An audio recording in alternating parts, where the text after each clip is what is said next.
Pasal apa dekat masjid SOP teruk sangat, pergi dekat market tak lagu tu pun. Sebenarnya SOP sama je di mana pun kan, kena ada jarakkan sosial. Cuma kenapa masjid lebih? Pasal masjid lebih concern pasal kita. Itu kalau orang tanya kita kan, pasal apa masjid hampa ni lebih-lebih sangat, social distancing lah, SOP lah.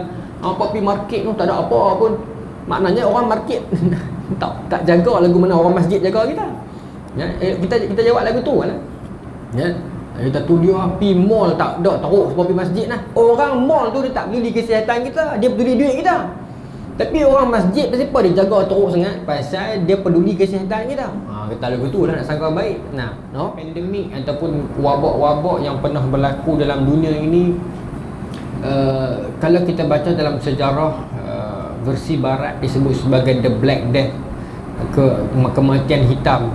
Pun pandemik yang membawa kematian yang begitu banyak nyawa juga. Dan kalau kita baca dalam buku sejarah barat, dia cerita bagaimana orang barat di sana ketika mana perlu menangani wabak tersebut, ketika itu zaman itu mereka tidak begitu bertamadun seperti mana orang Islam. Bahkan bila saya baca dalam buku sejarah barat, apa nama penulis dia, Roy Thompson, kata ingat, tajuk dia 50 key points of Western history. Dia kata dalam menangani wabak Black Death itu, antara yang mereka buat ritual sembelih kambing hitam dan sebagainya. Tapi ada jugalah yang buat secara elok lah. Tapi maknanya ada juga yang mengamalkan ajaran-ajaran yang pelik-pelik di barat ketika itu, ketika menangani wabak The Black Death. Dan dikatakan wabak ini disebarkan daripada pelabuhan ke pelabuhan yang membunuh hampir jutaan nyawa lah. Terlalu banyak, ratus-ratus ribu tu, almost millions nyawa yang terkorban akibat pandemik tersebut. Dan kalau kita baca dalam Ibnu Katsir Al-Bidayah wa Nihayah, memang wabak itu pun sampai ke tempat kita dan sebagainya. Dan kalau kita baca dalam sirah Bidayah wa Nihayah, dalam fasa pemerintahan Sayyidina Umar dan Abu Ubaidah Al-Jarrah ketika itu menjadi gubernur di Syam, memang wabak itu sampai. Dan kita melihat bagaimana Abu Ubaidah pun terkorban, kemudian beberapa orang sahabat yang lain menggantikan beliau pun terkorban akibat wabak tersebut, yang sampaikan satu ketika Amr bin Al-As membuat satu ruling.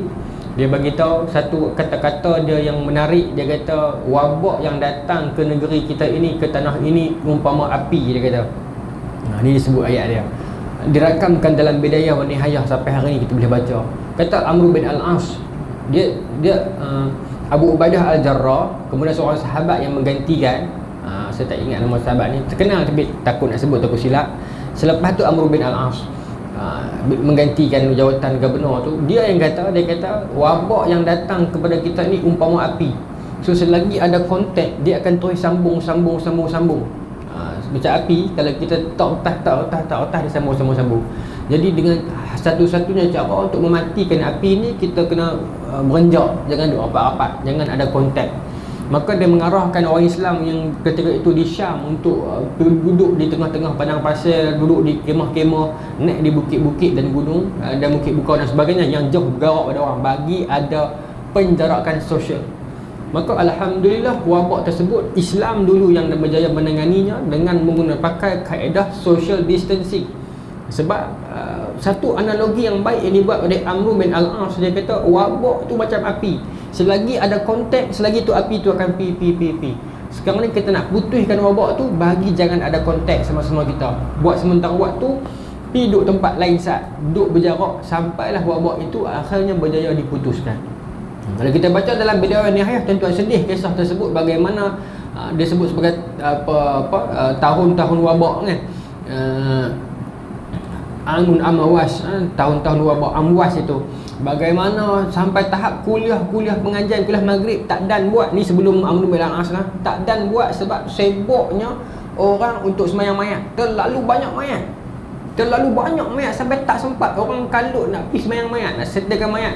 Yang akhirnya Tok Imam sembahyang mayat sendiri pun meninggal dunia, sampai tak ada orang nak sembahyang mayat, kena ambil kampung sebelah dan jemaah untuk sembahyang mayat kampung tu. Sampai tahap tu. Ya, tapi alhamdulillah dengan mempraktikkan social distancing tersebut, idea daripada Amr bin Al-As, mungkin hikmah dan karamah daripada dia untuk dapat ilham tersebut, akhirnya kita negara Islam antara yang awal, empire Islam antara yang awal terkeluar daripada wabak tersebut berbanding barat. Jadi hari ini apa yang kerajaan buat, apa yang KKM nasihatkan, kalau kita rasa baik, kita ikutlah. Sebab kita tanya para ahlinya, mereka dalam bidang tersebut. Kadang-kadang bila mereka kata tu, kita rasa macam apa kena mengena benda ni dengan kena buat ni. Dia tahu lah. Kadang-kadang saya pegang lagu tu lah, dia tahu lah. Kita takut seperti mana yang berlaku di Amerika Syarikat, bila mana rakyatnya, bangsanya merasakan diri mereka yang paling pandai dan terpelajar, akhirnya tengok apa yang jadi pada Amerika sekarang. Covid dia tidak datang untuk meruntuhkan sebuah negara, tetapi Covid datang untuk menelanjangkan keruntuhan sebuah negara, mendedahkan kepincangan sebuah negara. Kalau negara itu kuat, Covid datang dia akan pergi macam tu ya. Dia akan bunuh satu dua orang, dia akan pergi. Tapi kalau negara itu pincang, memang rosak remuk dah, tapi tak nampak sebab dia panggil kosmetik, dia dilindungi. Tapi bila sekali Covid mai, dia akan dedahkan segala-galanya. Ambil contoh terdekat Amerika Syarikat. Tuan-tuan kajilah bagaimana berlaku rasuah di dalam nak beli ubat-ubatan lah, kemudian menteri marah wartawan sebab mendedahkan peringkat awal lah, kemudian rakyatnya yang begitu bodoh sombong lah. Covid mendedahkan segala-galanya. Tuan-tuan tengok dokumentari yang berlaku di Amerika Syarikat, bagaimana golongan-golongan mereka yang cerdik pandai, kononnya ini pakai topeng tapi buat lubang di mulut. Pakai topeng buat apa? Kita tak segar orang putih pandai lagu tu, dekat tu lah. Ya, pakai topeng buat lubang di mulut. Bila wartawan tanya pasal apa buat lah ni, dia kata tak selesa. Kemudian bila saya tengok dalam dokumentari bagaimana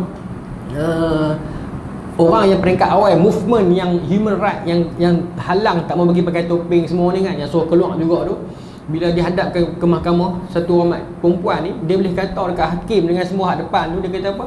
Siapa kamu manusia nak halang kami manusia ni untuk hirup udara segar daripada Allah? Bukan Allah lah, daripada Tuhan dia kata. Nanti kamu mati masuk neraka, kamu jadi ejen iblis, dia kata kat hakim tu. Kami nak hirup udara segar, kamu ini jadi ejen iblis, halang kami hirup. Tu dia orang baik tu. Mujuklah orang Islam kita tak jadi lagu tu. Peringkat awal tu ada, masa mula-mula tu ada juga bunyi-bunyi tu. Tapi lepas tu okey lah, bila menteri dah bagi tahu apa, kita punya ketua pengarah kesihatan bagi tahu, maka orang Islam boleh menerima.